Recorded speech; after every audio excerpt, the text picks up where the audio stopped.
Hey friends, it's Miss Becca. Welcome to your Ridge Kids Worship Experience. Have you ever wanted to give up but just kept going? Maybe you were cleaning your room or helping your family cook a big meal. It sometimes feels like when we're climbing mountains when things are hard, but when you put your trust in God, you can get through it. This month we're going to be talking about grit, which is refusing to give up when life gets hard. We're going to hear all about the lives of Joseph and Moses. Both men trusted God through hard situations and had grit. I can't wait for you to learn more about this today, so you have fun, and I'll see you next time. Bye, friends.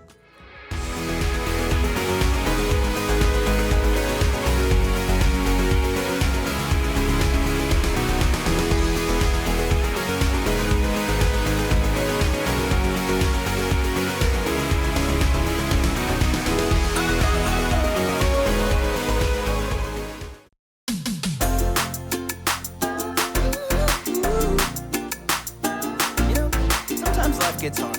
That doesn't mean we should give up. When the going gets tough and I wanna give up, I will trust in you. 'Cause you're always gonna lead, always gonna lead, always gonna lead me through. When I'm feeling overwhelmed and almost wanna quit, I will not give in.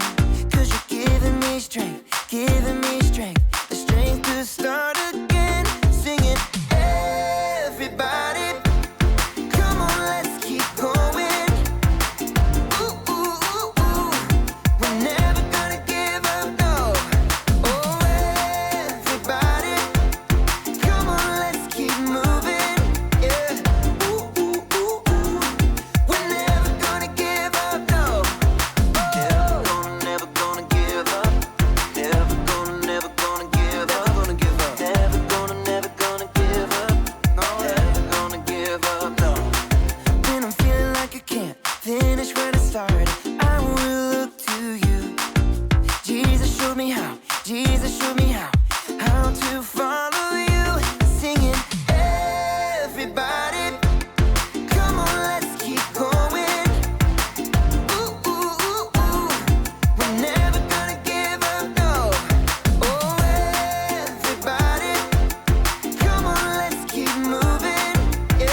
Hey there, welcome to Story Lab. This week we're talking about grit, while we take a look at the story of someone who met up with a pretty unusual bonfire.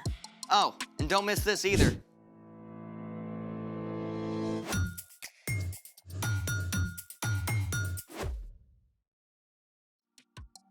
Hey, I'm Amaya. And I'm Zeke. And we're talking about grit, which is refusing to give up when life gets hard. You know what I think is hard?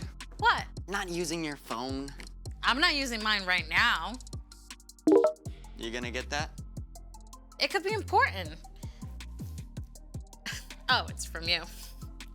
Well, cell phones can be good. Right. I mean, you might be watching us on a phone right now. Yeah. You have an invitation to play Farm Builder. Ooh.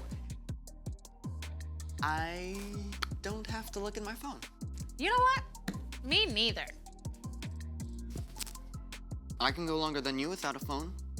Oh, you're on. Let's do it!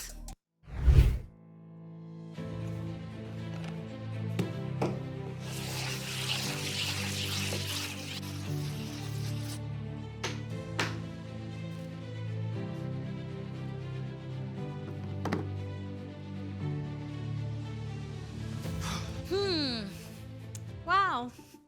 All this free time. Yeah, I know. You know, I could be learning Spanish right now. I actually got this really awesome app.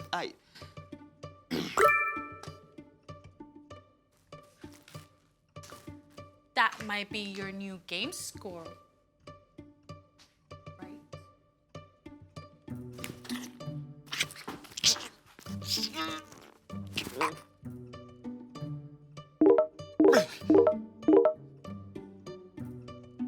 That sounds like a lot of new likes, doesn't it?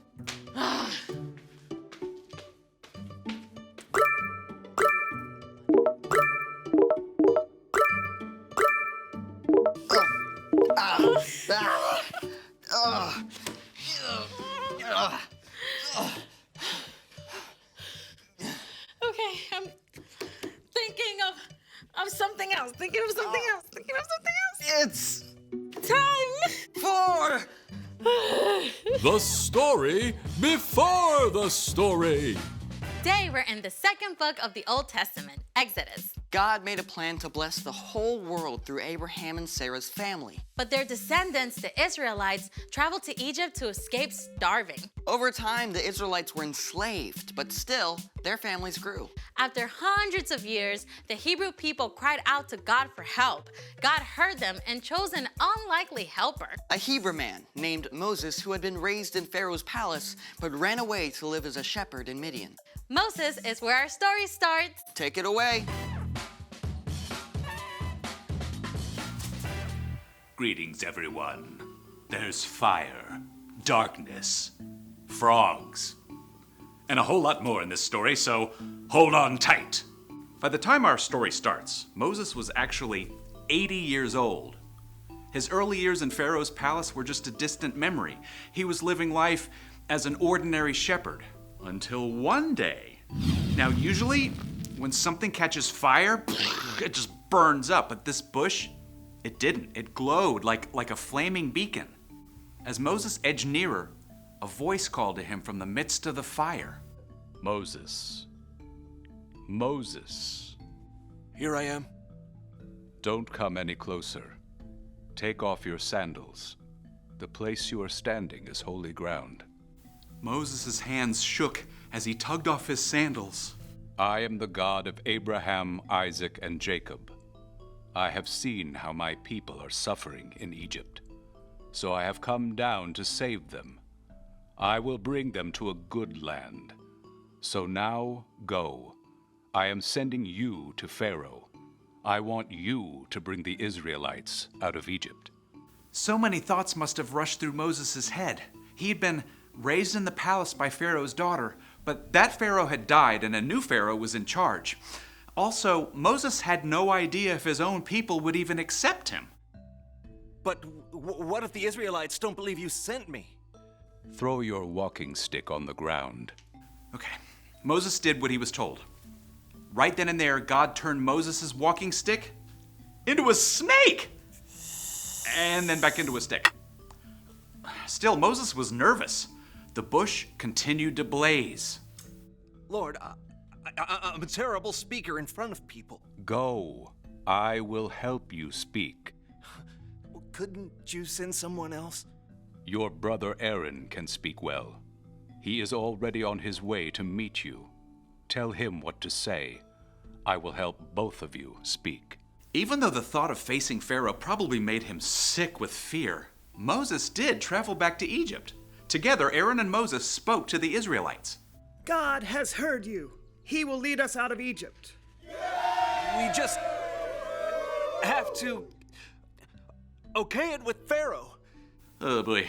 Moses just probably wanted to run, but instead, he made his way to the palace where he had grown up. With Aaron, he stood his ground before the new Pharaoh. Tell him, the Lord says, let my people go. Then they will hold a feast to honor me in the desert. Aaron repeated the words loudly and clearly, and Pharaoh glared down. Who is the Lord? Why should I obey him? Instead of releasing God's people, Pharaoh gave orders for them to work even harder. Now the Israelites were upset with Moses for making things worse. I did what you asked. And now it's just worse. You haven't saved your people at all. Pharaoh will not listen to you, so I will use my powerful hand against Egypt. I will bring the people of Israel out of Egypt. Even though God performed miraculous signs through Moses and Aaron in front of Pharaoh, he still would not listen. So, the next morning, Aaron and Moses met Pharaoh down at the Nile River. Moses instructed Aaron what to say and do. The Lord has sent me to you. He says, "Let my people go." But you have not listened. Here is how you will know I am the Lord. Aaron raised his staff high. I will strike the water with this walking stick. The river will turn into blood. The fish will die, and no one will be able to drink the water. The water turned to dark red blood. But still, Pharaoh was stubborn. Moses must have been just tempted to give up and go back to Midian, but God called him to speak to Pharaoh again and again. God says, "Let my people go." Over and over, Pharaoh promised to release God's people. And every single time, he went back on his word, even though God sent frogs, followed by gnats and flies. All the Egyptians' cattle died. Terrible sores showed up all over the Egyptians and their animals. Hail rained down, destroying crops and tearing leaves from the trees. Locusts finished off anything the hail left behind. Then, deep darkness descended across the whole land for 3 days. And at last came the most awful plague of all. The oldest son of every Egyptian family died. Only the Israelite families were saved by painting the blood of a lamb over their door frames, just as God had told them to do. When Pharaoh saw the terrible thing that had happened, he called Moses one last time. Get out of here, all of you. Just leave us alone. Go. Moses and Aaron gathered the people together. No time to bake your bread. Just bring the dough along. The Israelites packed up in the middle of the night and left as quickly as they could, leading their flocks and herds. After hundreds of years, God's people were finally free. After so long, I bet they wanted to give up. Yeah, but they didn't. They kept going. They kept calling out to God. And Moses. I mean, if I were him, I definitely would have wanted to call it a day and leave. Yeah, right? But Moses held on. He had seen God's presence in the burning bush, and he knew that God saw what he was going through. And the Israelites, too. So, what's our part in the story? Well, when we face tough things, right, we can know that God sees us. God will help us through, even if it's, well, not in the way we expect. Yeah, like maybe someone keeps being mean to you at school. I mean, that's awful. But you don't have to give up. You can talk to a grown-up about it, and you can trust that God will walk with you every step of the way. Or maybe you've got something that doesn't go away, like a food allergy.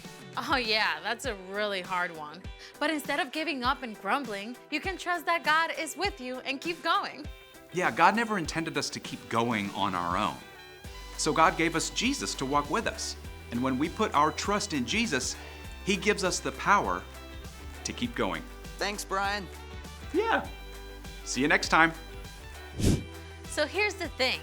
Hold on, because God knows what you're going through. And that's how you grow grit. You have 2 game invitations waiting. Are you gonna get that?